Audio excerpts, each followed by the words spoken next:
Lyle. Yes. It is time for our question of the day. It is. Question being, why is there a time gap between the close of probation and the second coming? Okay, this question comes to us from Ellie and Rochelle. So big shout out to those guys this morning as they are listening in. If you go to Revelation chapter 15, we'll give a little bit of background. The term close of probation is not found in the Bible. It's a term that describes a period in which the opportunity for salvation comes to an end just prior to the return of Christ. And you find it in Revelation chapter 15, and then of course 16, you've got the 7 last plagues. But in the end of chapter 15, in verse 8, the Bible says the temple was filled with smoke. Now this is the temple in heaven. This is God's sanctuary in heaven where Jesus intercedes for us. This is where the throne of grace is. We're told to come boldly to the throne of grace so that we can find help in time of need.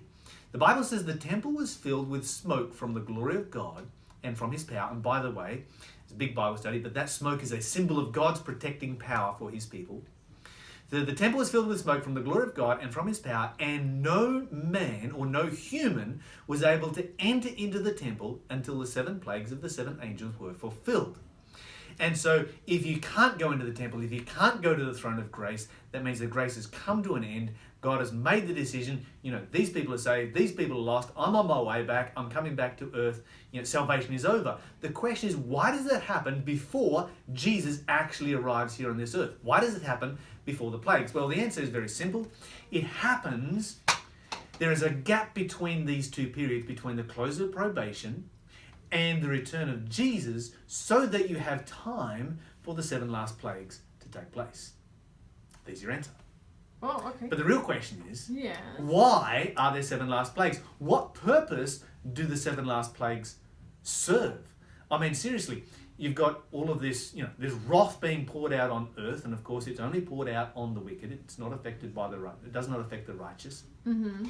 The Bible says, 1,000 shall fall at your right hand, 10,000 at your side, and no plague will come near your dwelling place. And so we have, no plagues coming here. And so what then we've got to look at is like, okay, we're protected, but what is God actually accomplishing? If these people can't be saved, why persecute them? Yeah, that's a good question. What does that actually achieve?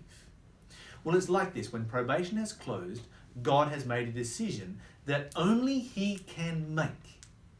Because he can read a person's heart, he can read a person's mind. God knows when a person has reached that particular point where there is nothing more that he can do for them. And when the whole world reaches that point, when the world reaches a point where there is nobody left who is going to make a decision either for or against God, then there's no point in continuing the history of the planet. It's like, okay, bring it to an end, come back, it's over and done with. This thing is cooked. Now, that's right. But only God can make that decision, right? Because he can read a person's heart. You can't do that. I can't do that. Nobody else out there in the rest of the universe can do that. And so we have to all take God's decision by faith. But God never asks for blind faith. God always gives evidence for his faith. And so then what God does is he pours out plagues. And here's something interesting. Whenever bad things happen here on this earth, the churches fill up. That's true. You look at New Orleans as an example. I did literature evangelism there back in 1993. It was brutally tough city to do evangelism in.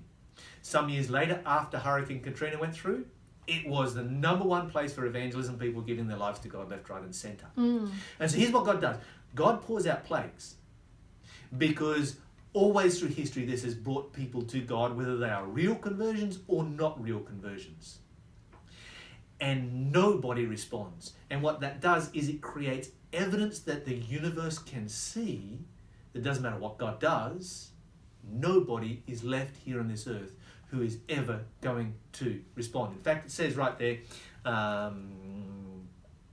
in Revelation 16 and verse 9, men were scorched with great heat and blasphemed the name of God which had power over these plagues, and they repented not to give him glory. That's the key right there. The purpose of the plagues is all about the great controversy and God not just being just, but being seen to be just. That's why the plagues come on this earth. That's why this happens. And that's why you need to have a time period in which it can take place after salvation has come, the opportunity for salvation has come to an end. And of course, all we need to do is to give our lives to Jesus today. And if we do that, we are in good shape. Amen. Thank you for answering that one, Lyle. If you have a question, give us a call here at Faith FM. The number is 1-800-FAITH-FM. That's 1-800-324-843. You can text us your questions, 0491 064 669, or of course, send us through any form of social media, and we will answer those questions live on air.